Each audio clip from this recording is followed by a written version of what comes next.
This is a video overview of the Culligan 600A Undersink filter system. This is a very reasonably priced system that anybody can install.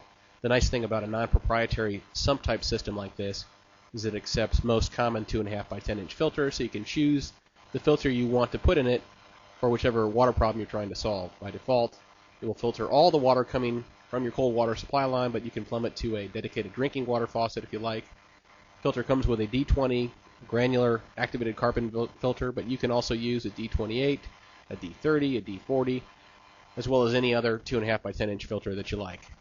So here's what you get in the box. You actually get the filter head and bowl or sump assembly.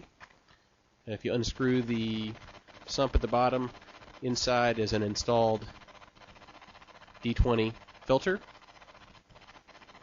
And you'll notice that there's a red button at the top. That's a pressure relief button.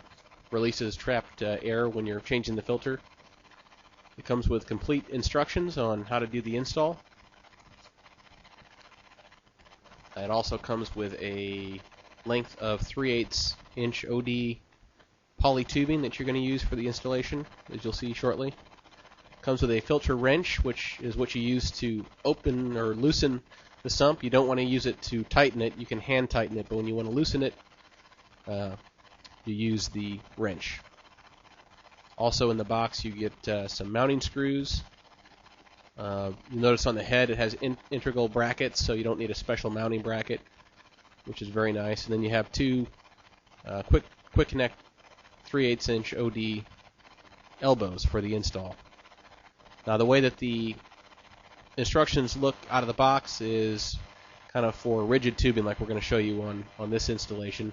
It's not always going to work out exactly that way, but this is a pretty common situation where you've got rigid plastic or copper pipe heading up to the faucet. So we're going to put our screws in for the mounting bracket and tighten it up a little bit. We're going to leave some space below the sump so that you can unscrew it and lower it without running into an obstruction. And at this point, obviously, we're going to turn the water supply off, and we're going to cut out a section of the rigid tubing with our tube cutter.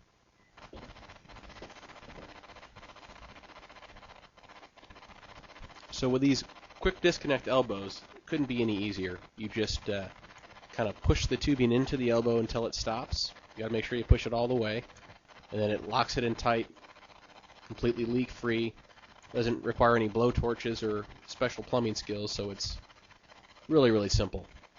We're going to cut a little piece out of this supplied 3/8 inch tubing, and we're going to connect that to one of the elbows.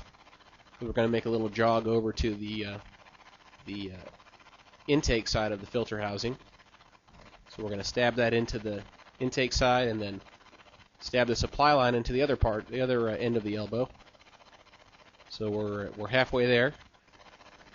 We are going to now make another short piece of tubing to make our connection with the supply line running up to the faucet.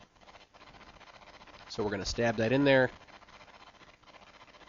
push it into the outlet of the filter head, and then make our final connection, and we are done. Pretty simple. Now turn on the water supply and check for leaks. If you have any questions, give us a call or visit us on the web at www.waterfilterexperts.com.